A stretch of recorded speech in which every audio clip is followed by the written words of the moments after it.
Olá, tudo bem? Sou Marcelo Rezende, presidente do Sindicato Estadual dos Guias de Turismo do Rio de Janeiro, e hoje temos uma ilustre convidada. Estamos aqui hoje em Curitiba, no 33º Congresso Nacional dos Guias de Turismo.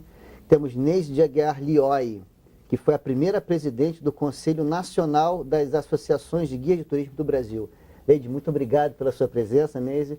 Eu gostaria que você falasse para a gente um pouco como é que foi a formação dessa associação, que hoje é a FNAG-TUR. Conta para a gente os bastidores e a história de toda essa formação, desse processo, de como é que você conseguiu juntar essas pessoas e formar essa associação nacional. Marcelo, eu agradeço a oportunidade, porque a gente fica feliz de ver que um trabalho que você iniciou em 1975 deu frutos.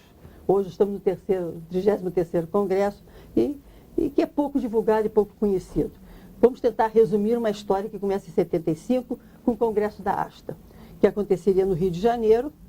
E a cidade toda se movimentando a nível de governo, trabalhamos agentes de viagem, transportadores aéreos, recepcionistas, e ninguém falava em guia de turismo.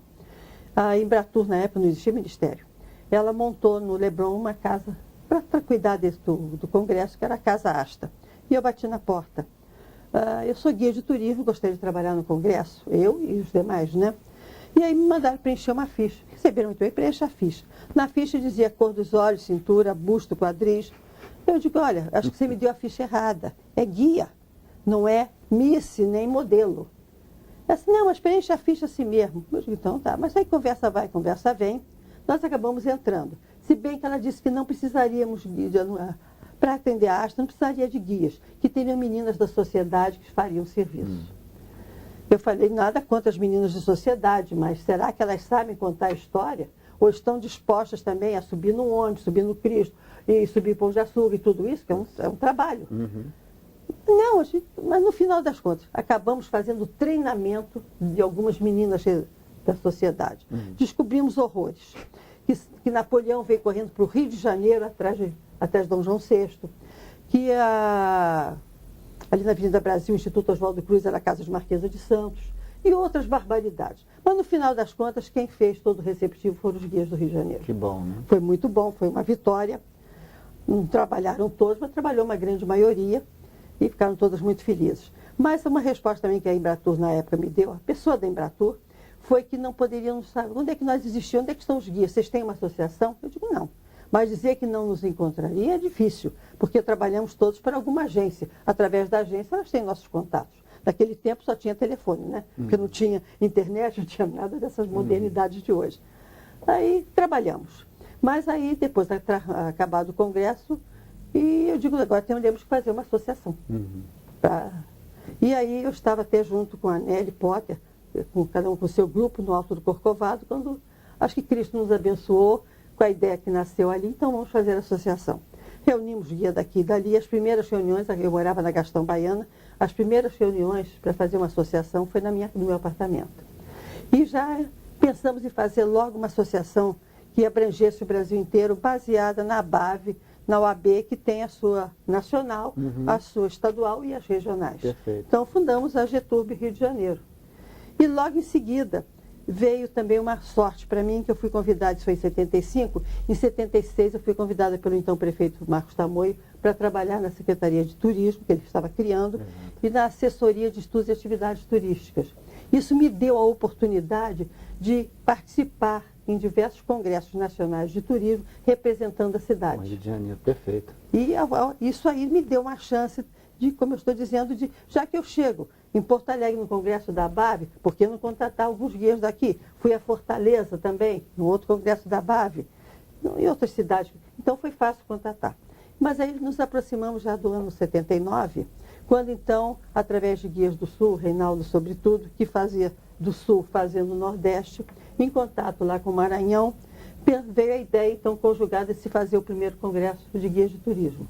Contamos na época com muito apoio da Maratur, que era a empresa de turismo do Maranhão, e realizamos, eu fui para lá 2 ou 3 vezes, uma vez a primeira reunião, recebidos pelo governador, mas não fui só eu pelo Rio de Janeiro, foi o Reinaldo pelo Sul, Gedi também pelo Rio Grande do Sul, e também contamos com representantes da Varig, da Cruzeiro do Sul e das Palicidas, né, e a Transbrasil, também presentes ao evento, esse pré-evento.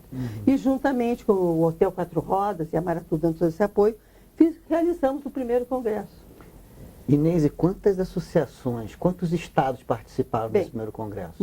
Nós descobrimos nessa preparação que existia uma associação municipal de guias em Santos, da Fita Formas. Ah, sim, sim. E existia também alguma coisa em Ouro Preto, também a nível municipal.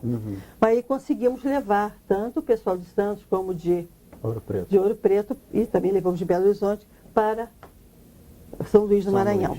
Lá fomos muito bem recebidos, o congresso foi muito bom, levamos cerca de 450 pessoas, a maioria guias, porque nessa preparatória nós conseguimos da Varig, me deu uma passagem e o pessoal do resto dos estados me deu a estadia. Em hotéis conseguiram a estadia. Então eu consegui andar pelas capitais brasileiras, divulgando e convidando os guias, contando com o apoio dos guias de cada capital. Porque senão não saberia nem onde achá-las. E aí levamos a representações de 17 estados para Maranhão. E lá formamos, então, teve a reunião de cada... Se instituiu, você é o representante, é o líder desse grupo, então fizemos aquela reunião e tenho até por escrito todas as atas, tudo manuscrito, era muito precário tudo manuscrito. E se formou, então, já o Conselho Nacional. E quando nós acabamos o congresso, e deixamos já o embrião para a formação da Além do Rio de Janeiro. São Paulo transformou a dela de Santos em estadual. Na capital. Ouro Preto também transformando para, podemos dizer, a regional Ouro Preto, regional Santos. E saímos de lá com 16 associações alinhavadas. Eu digo alinhavadas porque cada um tem que voltar para o seu estado, fazer o dever de casa. Fazer o dever de casa. E eu, logicamente, como tudo na vida, uns estados subiram rapidamente, outros foram empurrando, né? E depois desse evento no Maranhão, quantos eventos mais aconteceram? Aí no ano seguinte, o Porto Alegre fez o segundo congresso. E vale dizer que nesse primeiro congresso nosso em Maranhão, nós contamos, durante todo o evento, com a presença do Dr. Mário Melo, que era o diretor de operações da Embratur. Que bom. E ainda com Luiz Carlos Bodstein, que era o braço direito do diretor da Embratur. Ele ficou o tempo todo com a gente. Ou seja, tinha o governo federal participando do evento. Né? Além de ter a presença da presidente da Embratur, que era Zelinda, não me recordo o sobrenome, teve a presença do governador, do secretário de Estado de Turismo, era Indústria, Comércio e Turismo. Eu tenho tudo isso documentado e tudo com fotos. Aí vamos fazer o segundo. Aí começamos o segundo e então, eu já tinha o Rio Grande do Sul já se estruturando, já contamos com melhor apoio. Agora, vale a pena dizer que os 6 congressos que eu presidi, não contamos com 1 centavo de ninguém.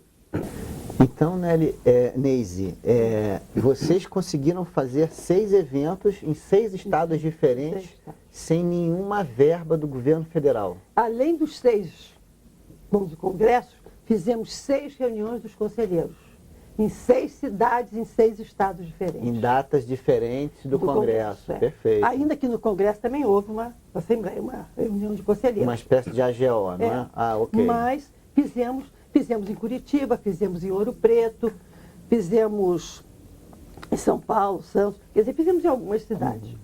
Sempre, cada um pagando o seu, o hotel dando um desconto, a passagem aérea também. Agora, Neise, me explica uma coisa.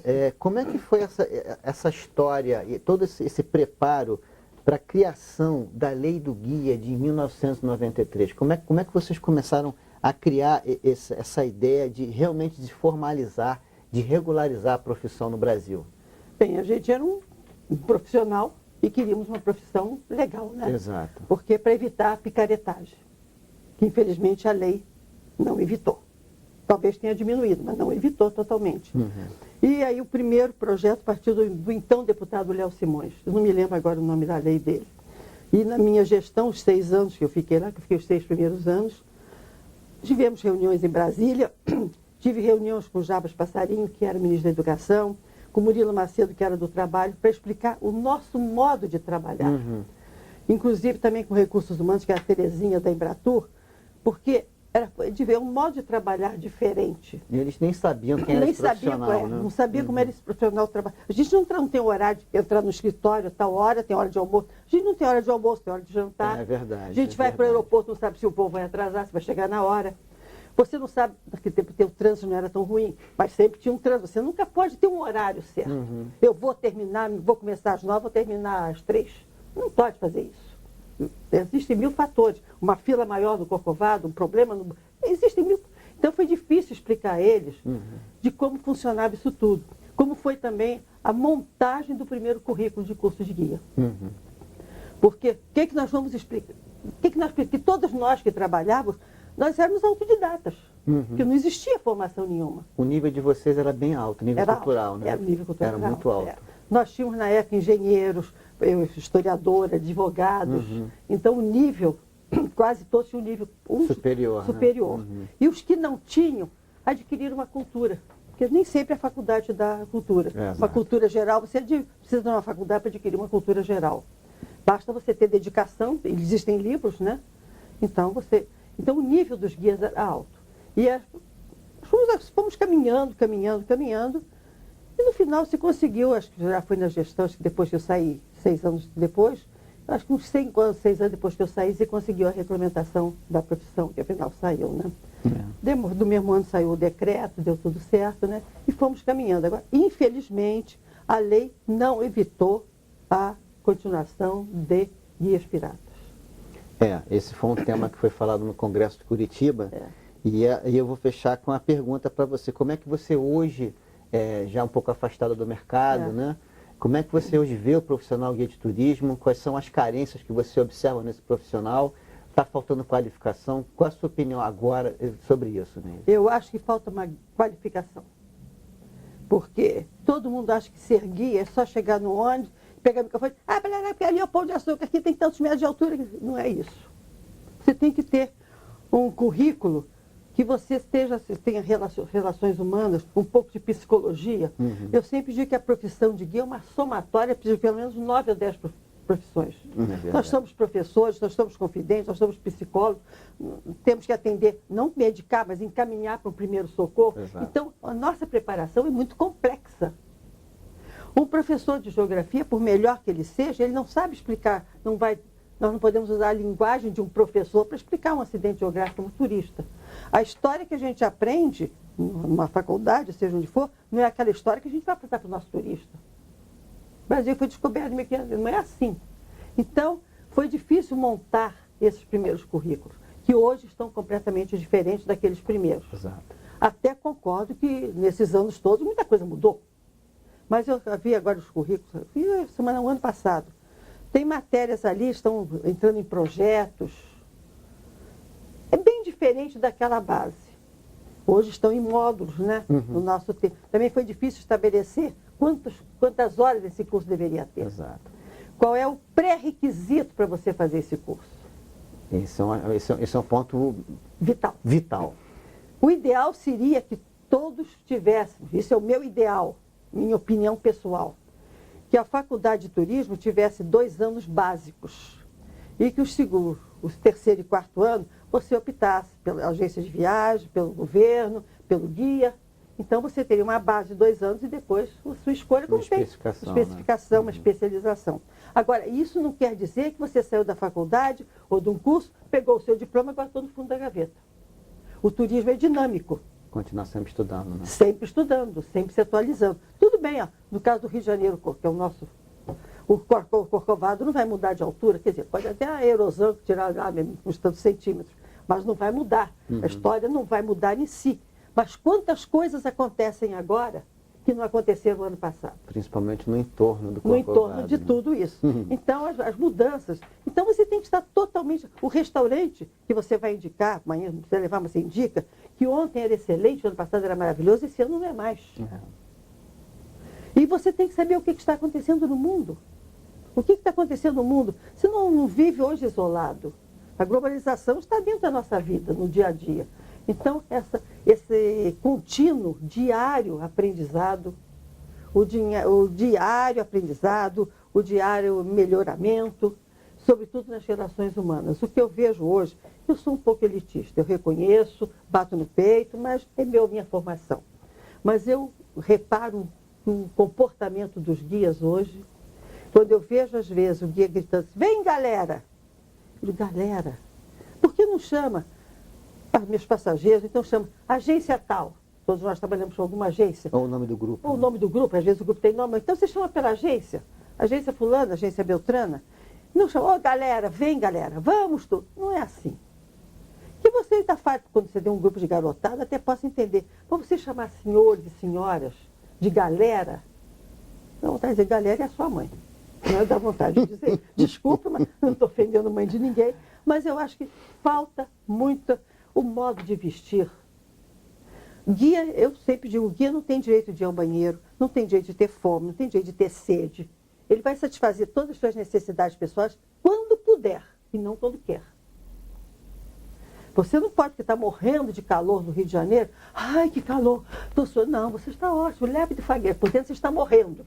Mas você não pode dizer para o teu turista, que também está sentindo calor, às vezes mais do que o tempo que ele veio de um país de clima frio, você vai dizer, estou estafado. Se você começar, estou estafada, estou cansada, o teu corpo está morto também. Então você tem que levantar o ânimo para ele, não sentir frio, não sentir calor, nem fome, nem nada. Então, isso eu não vejo o guia de hoje fazer. Eu vejo lá no aeroporto, eu fico até que eu viajo ainda, continuo viajando muito, não a trabalho, né? Eu vejo os guias lá esperando pelos grupos, um mau vestir, um mau comportamento, e gritando entre si, falando alto. Meu Deus do céu, o comportamento, a educação, não pode, eu sei que mudou. A falta de respeito começa dentro de casa, de muitas casas. E eu fico muito triste quando vejo esse comportamento.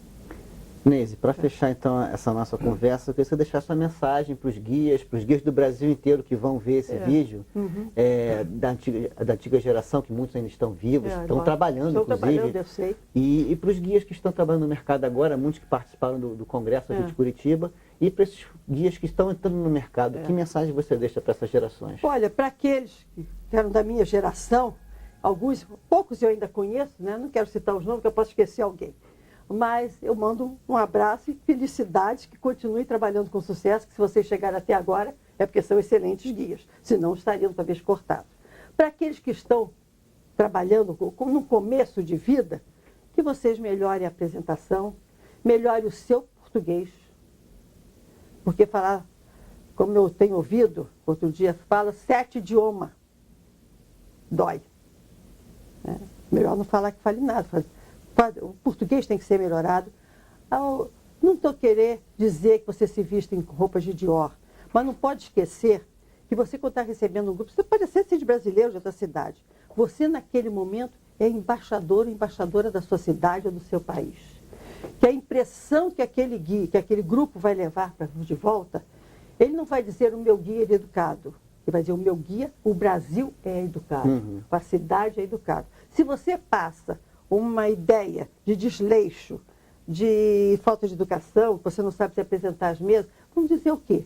Que o Brasil é horrível, o pessoal não tem educação. É a tua imagem que vai fazer com que aquele turista volte ou que faça uma propaganda negativa. Então eu acho que nós temos uma responsabilidade muito grande de fazer com que o turista, bem atendido, volte à nossa cidade, ao nosso estado, ao nosso país. E para vocês que estão começando, olha, a luta é grande, vocês vão enfrentar dificuldade de entrar no mercado, não é um mercado muito aberto, não há assim, vem, está tudo bem, não é assim. Vocês vão ter que lutar e vão desde o primeiro dia, desde a atender o primeiro grupo, partam para uma boa educação, um bom atendimento, mas não esquecendo, ser gentil, mas jamais servil. Neise, eu te agradeço muitíssimo pelas palavras. Não sei se era isso que você queria. Era exatamente isso. Muito obrigado. Nada. Gente, muito obrigado pela atenção de vocês. Eu sou Marcelo Rezende. Esse foi um videoblog do Sindicato Estadual do Guia de Turismo do Rio de Janeiro. A gente se vê por aí. Um abraço. Tchau.